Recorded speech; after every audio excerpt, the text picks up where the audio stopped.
In this example, we have two positive charges separated by a distance of 85 centimeters or 0.85 meters.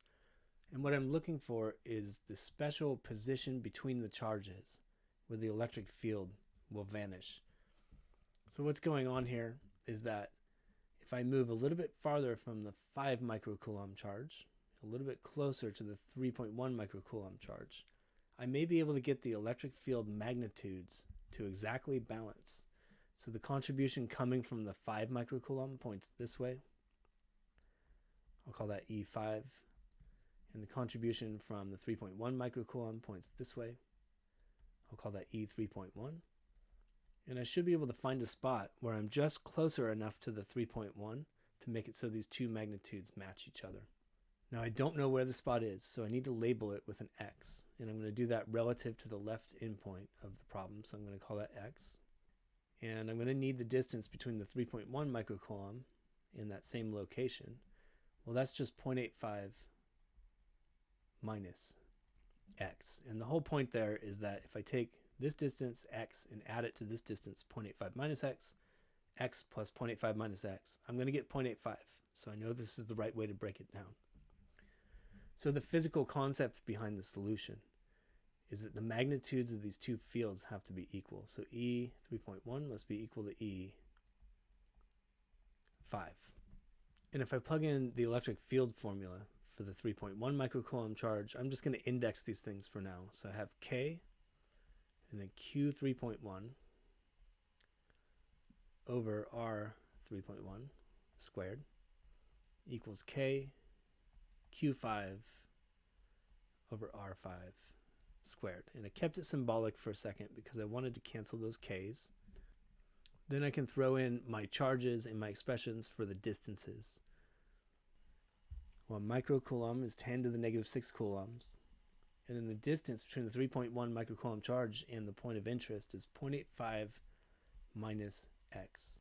Then I have my 5 microcoulomb charge at a distance of X from the point of interest. One more thing cancels here, the 10 to the negative 6th. So I'm going to multiply both sides by both denominators, and it gives me 3.1 X squared on the left and 5 times the quantity 0.85 minus X squared on the right.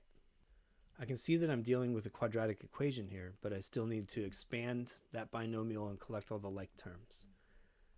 So I'm going to leave the left-hand side alone for a second. And then I need to expand 0.85 minus X. So I'm multiplying these binomials, 0.85 minus X multiplied by itself. It gives me three terms. I have a 0.85 times 0.85. That turns out to be 0.7225. I get two cross terms. This is the O and the I in FOIL. Each one of them is equal to negative 0.85x.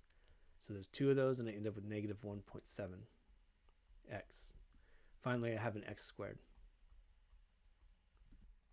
In the next step, I'll distribute the 5. And finally, I'll gather all the terms on the right-hand side and arrange it in descending order. So 5x squared minus 3.1x squared is 1.9x squared. All right, minus 8.5x plus 3.613.